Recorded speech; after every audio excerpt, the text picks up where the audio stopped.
Hi everyone, welcome back again to my channel. It's me, Jospral. So guys, for today's video, I'm featuring Buffet 101 and Mandawi City Cebu. Company dinner po ito ng aming company celebration for our successful audit in ISO for this year 2023. So guys, grabe, super dami ng food choices.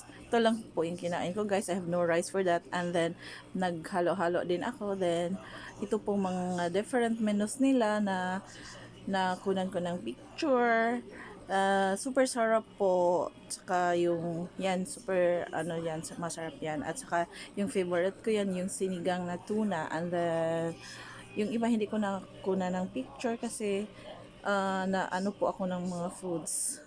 Tapos ano, grabe yung super sarap. Worth it talaga yung binabayaran mo guys. Affordable lang siya. Weekends, ano, konting diferensya sa weekdays.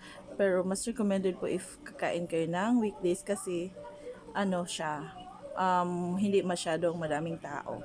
So, guys, I think this is for now and thank you for watching. Bye-bye!